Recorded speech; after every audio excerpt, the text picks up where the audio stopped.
Hey, this is Johnny Wisdom. You're listening to Card Subject to Change.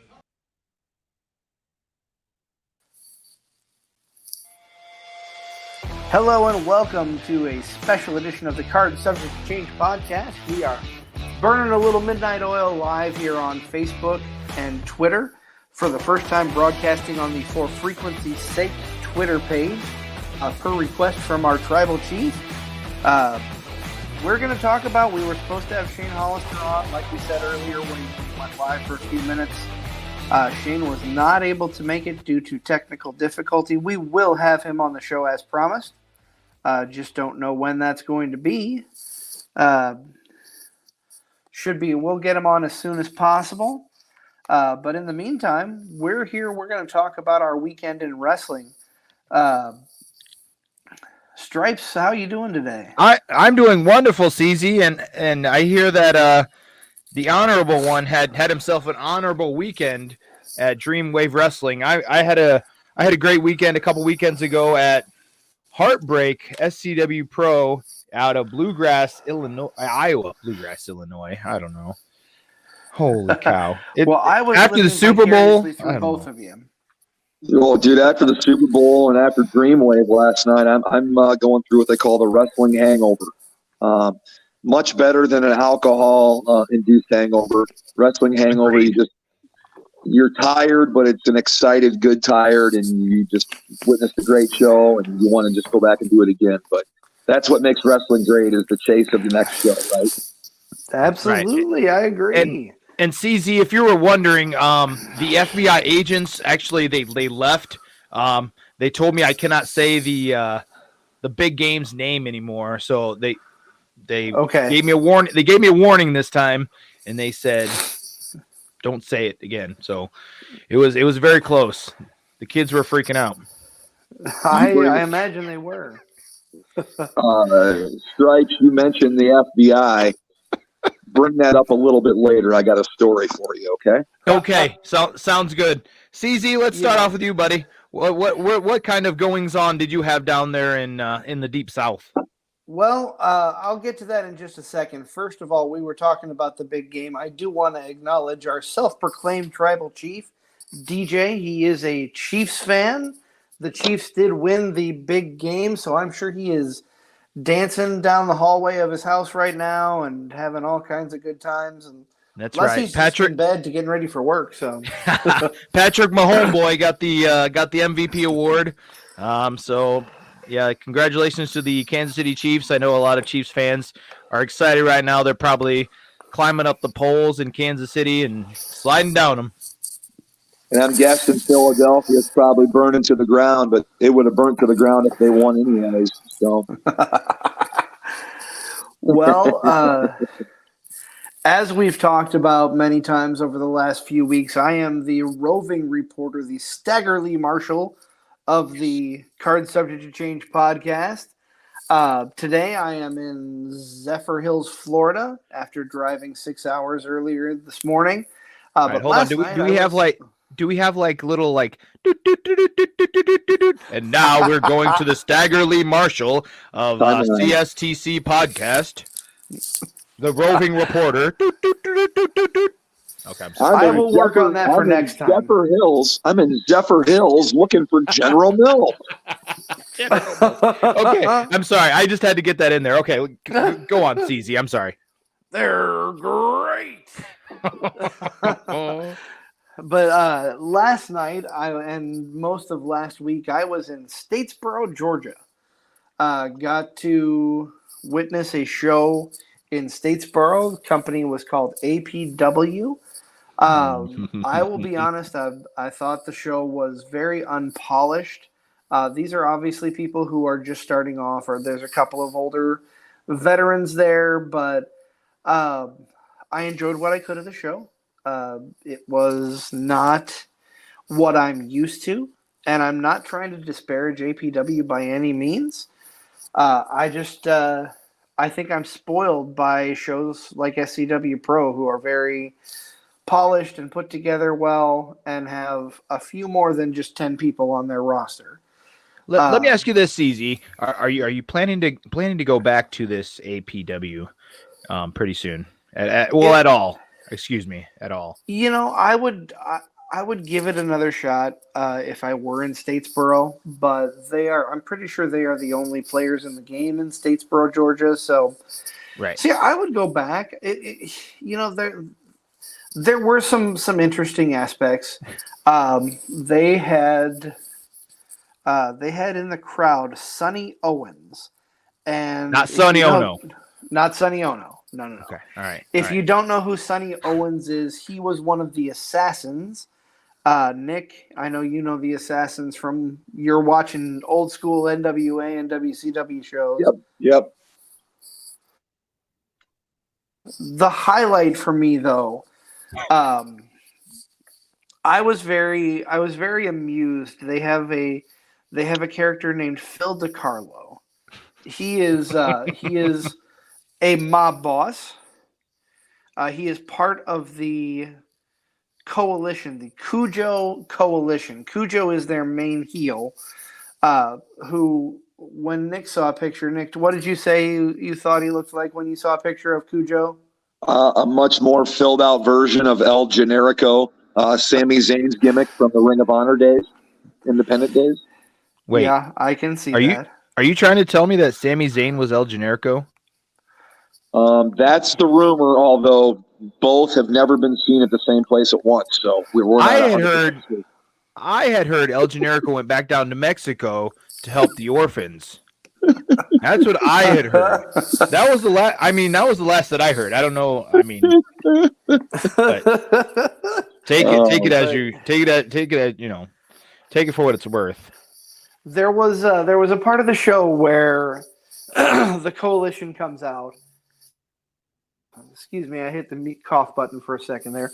The coalition comes out, and this Phil DiCarlo, the mob boss, he is in a full pinstripe suit and fedora, looking like a Chicago gangster, for all intents and purposes.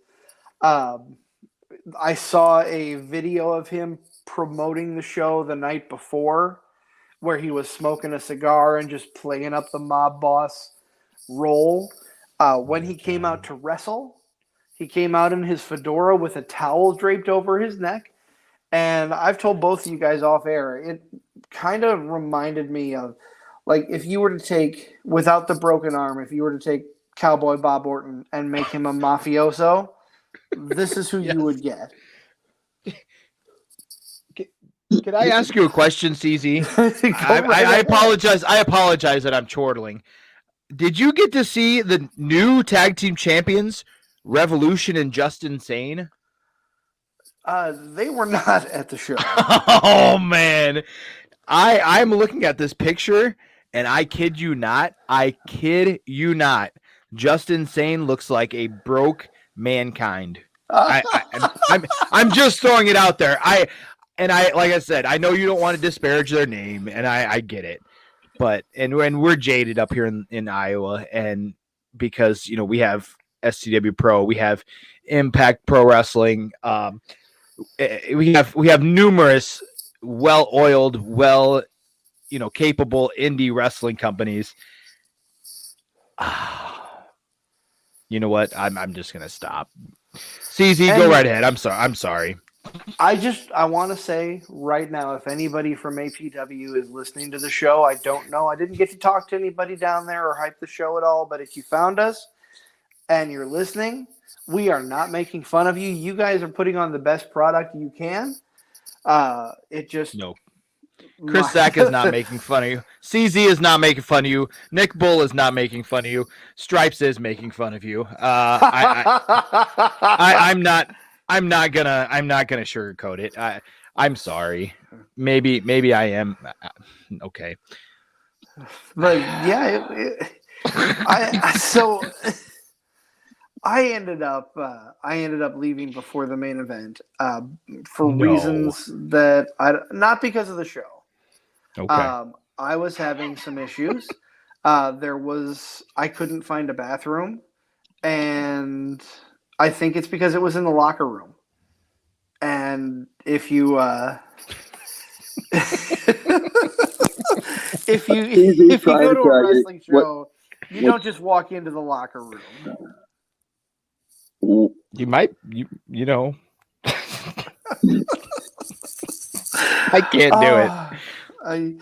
I think we need to move on from. You know, again, APW, you did the best show you can. I'm not disparaging you, but thank you for the entertainment and for giving me the ability to talk about your unpolished show on our podcast. And again, CZ is not, Nick Bull is not, Stripes is. So all hate mail can directly come to Stripes at whatever my Twitter handle is. I don't know. It's Stripes at stripes.com. Sure, let's go with that. Oh my come God. On. No. He's more of a grassroots guy. Stripes.org. Stripes.org. That's right. So let's go ahead and talk about SCW Pro's heartbreak out of Bluegrass, Iowa, not Illinois, like I said earlier. That was on February 4th at the Bluegrass Community Center. It was a packed house again. Bluegrass for the second show in a row packed the house.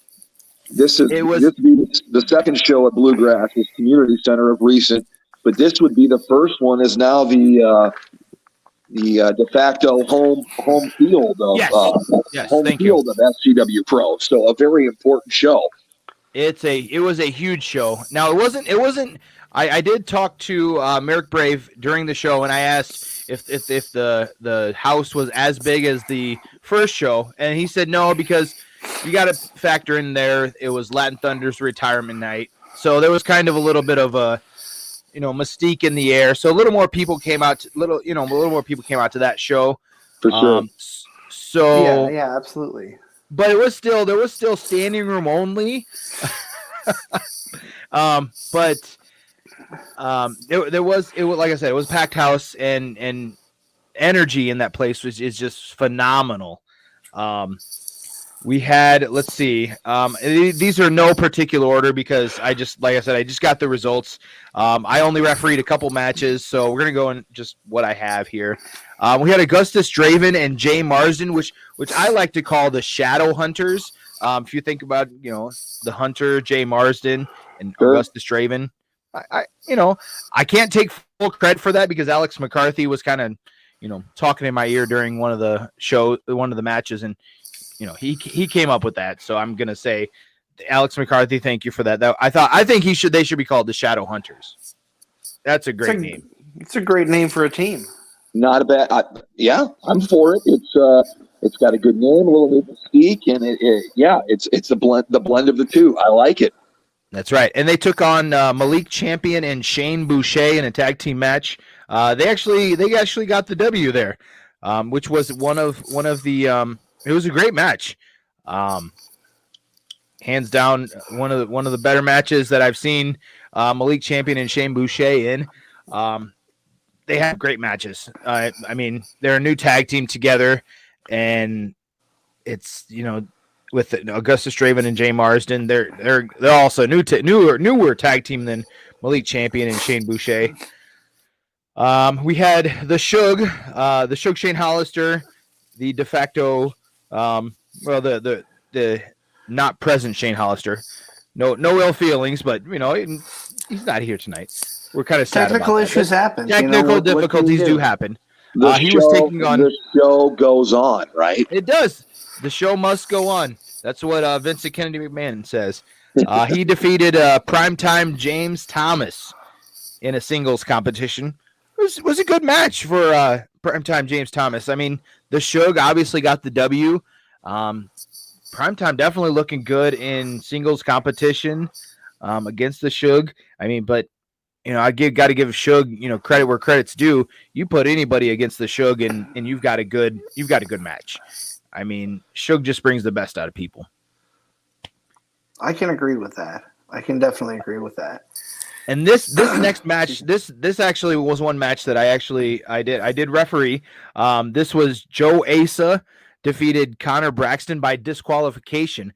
Now, what happened during the match? the Shadow Hunters, Augustus Draven and Jay Marsden, they tried to get their little grubby paws into the matchup. They basically, they were the whole match, they were trying to interfere, and get their hands on Joe Asa. Basically the 3-on-1 game. So then finally they did get their hands on Joe Asa with starting the DQ, and a returning Robin Steele came out. If you don't remember, they were a tag team with called Infamy, and so we got Robin Steele coming back, reforming Infamy. Maybe not. I don't know, but he sure is on Joe Ace's side right now, going against Connor Braxton. And then we also had the Go ahead. I'm sorry. Go right ahead. But before you go there, Stripes, if memory serves, we're one member short of Infamy a full set, correct? I don't know. I don't know how that's gonna go. I don't know if he's. Yeah, I don't know if he's able to be cleared. I don't know. Yeah. We also had a SCW Pro Tag Team Championship match. Former member of the Card Subject Exchange podcast. Not a former member, but former interviewee. Nico Klein and MFG Partners in Rhyme. They defeated Jared Thumb and Chuck Brewster. Good match, very good match. Very good to see Jared Thumb and Chuck Brewster getting a chance for the tag team champions. Now, if memory serves me correct, Jared Thumb and Chuck Brewster used to be a tag team. I don't know if either one of your memories maybe serves you very good about that. You're asking the wrong person, man. Okay. My memory is shot. Yeah. Okay. Maybe I think I'm right. I'm not 100% sure, but I think they have been a tag team before. The only tag team I remember with Jared Thumb was Thumb and Finger. Okay, maybe that's what I'm thinking of. Maybe I'm thinking about Thumb and Finger. Maybe, I don't know. Okay. But I just then remember one of them had a singlet that had a cat on it, and he would always have people pet the cat. That was amusing to me. I could see that. I could see Jared Thumb doing that. Oh my! I hope it wasn't any. I'm not going there. I'm not I hope not anywhere inappropriate. No. It's a family show. And then we had a segment with what? Oh, hold on, Maggie McKinney and Amina Belmont, not Delmont. I'm sorry, Amina Belmont. Basically get into one big huge fight in the ring where this feud is definitely getting heated up, and I think we're gonna see more in Iowa City at the upcoming show. Someone help me with the date. It's this coming Saturday, isn't it? January 8th or February 18th, I believe. Yes, February 18th at Wild. That's next Saturday, along with Elimination Chamber. So yes, so pick your poison. You can go to Iowa City, catch the show, come back on Peacock, stay off your phones and social media, and watch it on replay. Right? That's very true. And then we also had Crotch defeating Rip Studwell, the other half of James Thomas and himself, former henchman of Connor Braxton, as they were kicked out and got the upgrade. And then in your main event, we had JT Energy and Dante Leon, excuse me, SCW Pro Heavyweight Champion JT Energy. I apologize, JT, that you gotta get that in there. Taking on Dustin Mosley and Eric Esnight. And that was another match that I actually did get to referee too. I was fortunate enough to get that match because Dante Leon, he's been, over to Japan a couple times, and I want to say he picked up the title when he was over in Japan. He's doing things. He really is. Dante Leon is going overseas, and he's he's doing some big things. So I definitely see a bright future for that young man. But that basically was it. That was that was SCW Pro Heartbreak. Yes, sir. If I could ask you a quick question about Dante Leon, do you know how much longer he is back in the area or will be on shows in the area for fans that haven't got a chance to see him yet?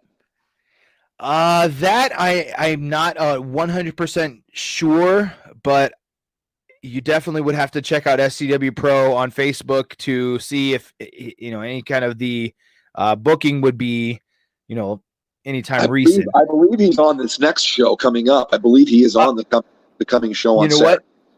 He is. JT Energy selected Dante Leon as the Devil Dogs opponent for Iowa City. So you will have a chance to see Dante Leon in Iowa City February 18th at Wildwood. So yes, you will be able to see Dante Leon.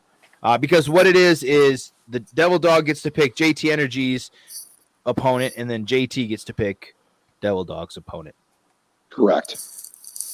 That'll be fun. And the Devil Dog has selected Johnny Wisdom as JT Energy's, his opponent for February 18th. The Devil Dog selected card subject to change former guest Johnny Wisdom. Sir. Which, yes, if you want to, the three of those four people just mentioned are in our archives. Johnny Wisdom, Devil Dog, Dustin Mosley, and current SCW Pro Champion JT Energy. So go back to listen. Those were some good shows.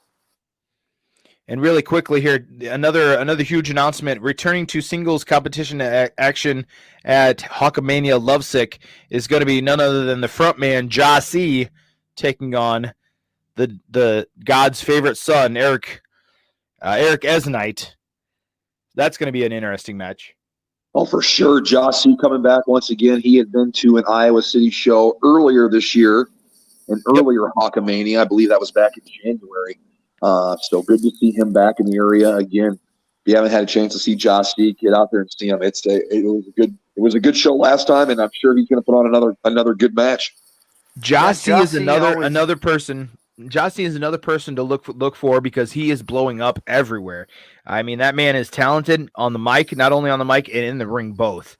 That is a guy you definitely want to see in person. Always entertaining, Jossie, for sure. I agree.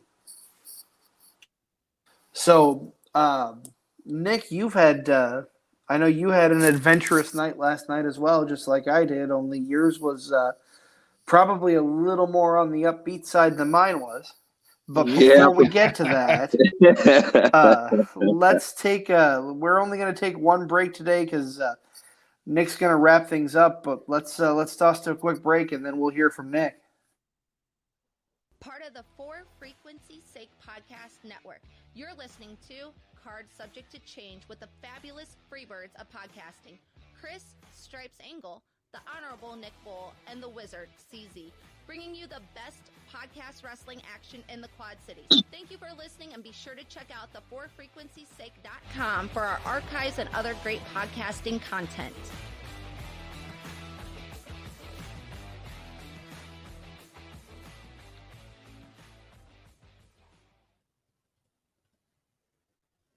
Welcome back to Cards Subject to Change. Thank you for joining us for this late night, super big post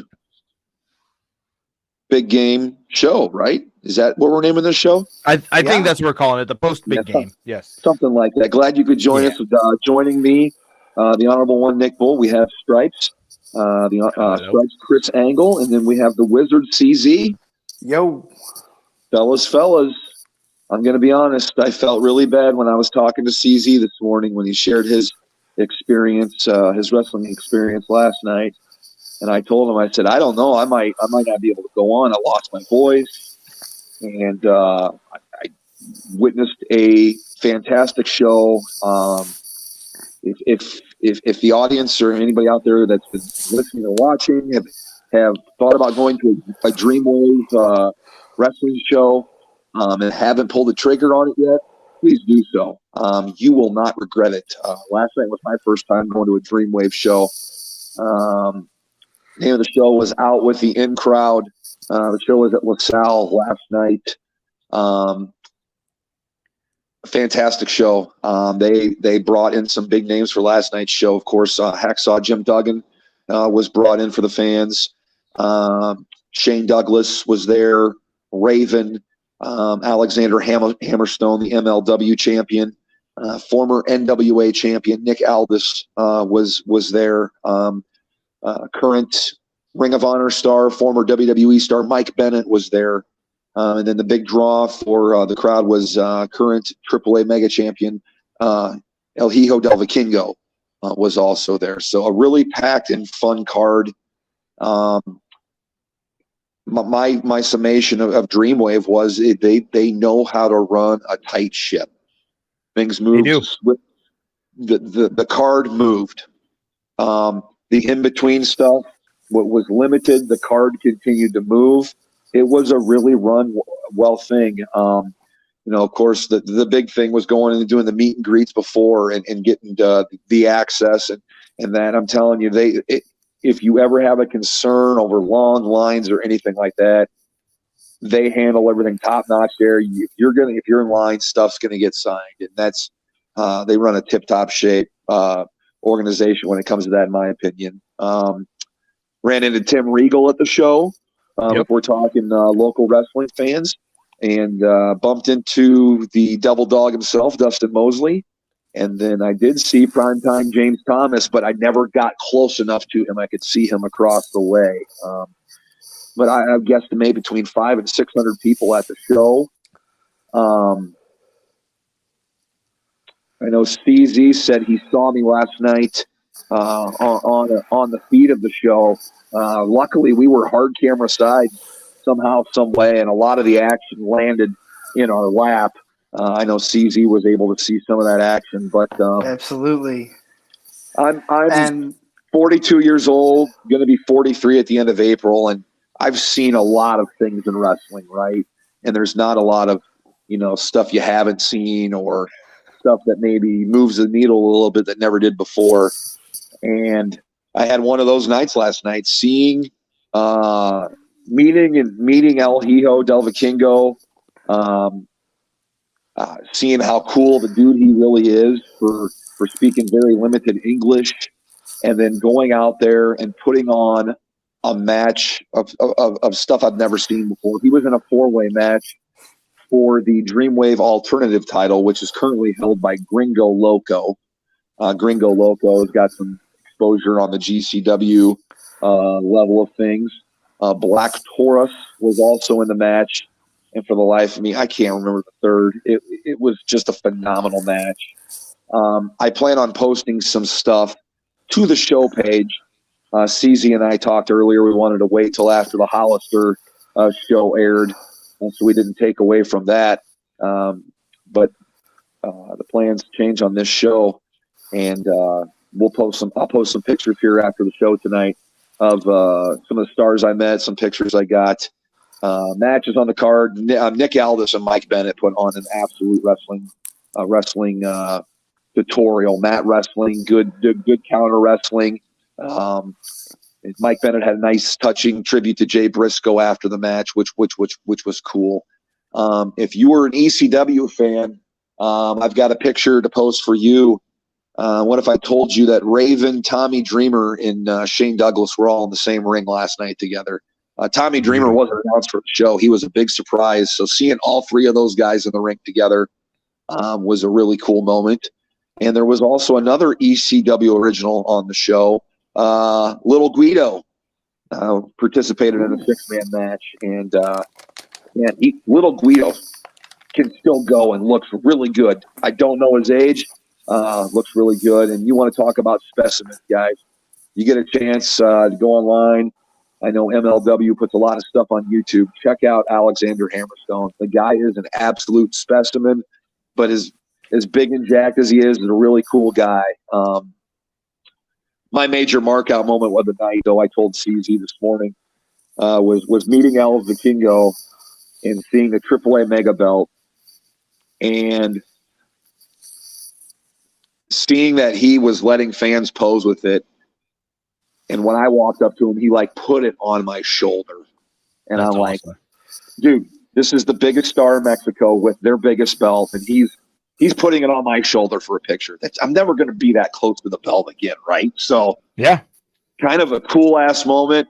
It's probably going to be my new profile pic, but I was going to wait till after the show to update it and show it. But I can't say enough good things about Dreamwave. I do want to make a shout-out to a fan I met, Quad City guy, a guy by the name of Wayman. He's from East Moline, and he has been to several Dreamwave shows. He and his wife and their daughter were sitting across the way, and I met him during the intermission and just talked about, how they get the quality names, quality wrestling. And the show is just it's just a good run show, and it's not disparaging to SCW Pro or anything, because SCW Pro is top notch for around here. Yeah. But Right. being able to see the names that I named off just a little under an hour and a half away, it's kind of a refreshing thing. And they're not a show here in the Quad Cities. If you want to go see a little bit bigger show in LaSalle, I invite you to go to it. You will not be disappointed. I know their next big show coming up is their anniversary show in April. Yep. And they have announced 22nd. John Morrison, whatever his current wrestling gimmick is. John Morrison will be there. Ricky Morton is going to be there. Speedball Mike Bailey, who's a big star on the independents right now, signed with Impact, among others. I know Mance Warner will be there. Also was able to bump Nux before the match last night with former guest of the Card Subject Change podcast, but one called Manders. He had a match last night on the card as well. So quality show in Dreamwave, guys. I encourage you to get the chance to go. Maybe we can all go to one at some point. I don't think the place would be big enough to contain the fun that the three of us would have. I'm not kidding, man. I agree. I just want to toss out there. So if you've never seen a Dreamwave show, I've never been in person, but IWTV, the app, the IWTV app, they do have a lot of Dreamwave shows, older Dreamwave shows. The show that Nick was at is on there to stream, but I believe you do have to have a subscription to watch them. I think the subscription is about $10, but it's not just Dreamwave. There are numerous other wrestling promotions. Just to name another one off the top of my head, St. Louis Anarchy is on there. Yep. Well worth checking out. The subscription, if you can afford it, is worth it. From what I've seen glancing through their library. But Dreamwave, from what I've heard, always puts on a hell of a show, and it sounds like last night was no different. Now, really quickly, I don't want to go into super much detail, but Dreamwave, actually, a little known fact was it used to be called a Revolution Championship Wrestling. So back when I first got into the independent wrestling, just in general, that was one of the first few shows that I went to, and I got to see a very young, very new to wrestling in general, CM Punk. He revealed himself as the masked man with Vic Capri and a couple other people. Excuse me. But they do definitely put on a great show. And again, if you are anywhere near and able to go to LaSalle, check it out. Nick Bull, I'm looking at their Facebook page here, and I sent you a couple pictures here. They've got a great shot of you getting some high fives from Tommy Dreamer there, buddy. I'll have to go look at it. It's amazing. Okay. I heard Man in the Box hit, and yeah, you look definitely excited. I'm not the biggest Tommy Dreamer fan in the world, but the fact, holy crap, Tommy Dreamer's coming out here, and we know Shane Douglas is here. It's just it was kind of cool to see those three ECW entities in the ring. And Raven was ribbing Tommy Dreamer and Tommy Dreamer's weight so bad. I love me some Raven. Raven kind of broke character. Raven was kind of downgrading the crowd and kind of being the heel, but he kept hitting Tommy with the fat jokes, and Tommy was even laughing at the fat jokes. So it was hard to not laughing, but I'm telling you, there was a couple other things I want to mention here real quick before we wrap things up. There is a wrestler for Dreamwave, and he goes by the name of Dan the Dad. Yes. If you get a chance to check out this guy, this was my first time. I didn't know anything about this going into it. Okay, I was totally new to the Dreamwave thing outside of the names. I knew the names, but not the wrestlers. Okay. Yep. Dan the Dad.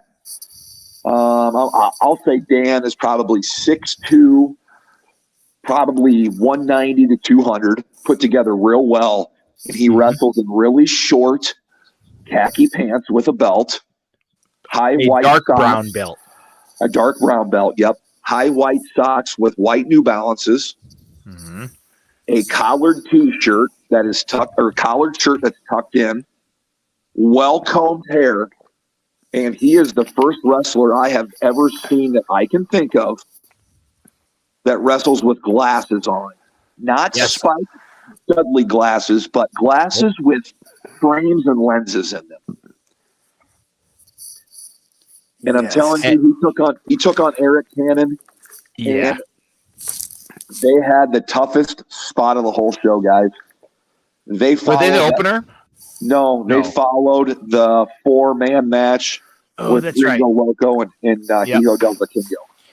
Now, Dan the Dad, he actually used to be a superhero. If you don't know, he used to be Dan the Man. Okay. And, he was excellent. So if you guys go look up Dan the Man, he was awesome. I mean, the crowd was really into it. Dan the Dad is awesome. Yelling at Eric, we were telling Eric Cannon that he had daddy issues. Okay. Excellent. And then, when Cannon would react, and when he was beating down Dan the Dad, he would say, "I was the one who left the refrigerator open." And the crowd would go, "Oh, I was the one who left the thermometer on." Oh, that is awesome. I love Eric Cannon. He's amazing. I'm telling you what, the Dan the Dad thing, when shit got real, the shirt came untucked. I the did button see that. came unbuttoned and the shirt came off. I mean, it's a hilarious gimmick. If you get a chance to check it out, and if you like comedy and wrestling, it's perfect. Think Orange Cassidy, but dad jokes, right? I mean, that's kind of how I would classify it. And it's yes. I caught a little bit of the match, and it was definitely worth watching. I wanted to put over Dreamwave though, and the show that they ran, and then besides the big names there, they did have some great local talent, and I love the Dan the Dad. I don't know what the next persona is. I hope he stays Dan the Dad for a while, but a fun place to go see a show. I encourage anybody to go there. I think it's money well spent. The fact that it's under 90 most definitely. It's under 90 minutes away, it's a no-brainer. Absolutely. So it sounds like we've had some adventurous times in wrestling the last couple of weeks here. Glad we all got to get together and talk about them. I do want to make a promise here. We are going to get Shane Hollister on the show. Just a matter of going to be timing at this point. Suge, if you're listening, I hope you get your technical difficulties figured out. We'll be in touch. We'll look at schedules. Next week, when we're back here on our regular show, we're going to be reviewing all things, I almost said Extreme Rules. It's Elimination Chamber. Coming to you from Montreal, will Sami Zayn come away with the WWE Universal Undisputed Heavyweight Championship? That is yet to be seen. In the coming weeks, we are going to talk about the Bloodline storyline. Nick, you mentioned running into Tim Regal at Dreamwave. We are slated to have him on the show in the coming month or so. So a lot of big stuff coming up here. Gentlemen, what are your final thoughts for today? Man, it's only February, and it's been an exciting year so far. Elimination Chamber around the corner, guys. I don't think this Bloodline story is even close to coming to an end. Strap in and hold on. Next Saturday night should be fun. Yeah, I'm excited. Stripes?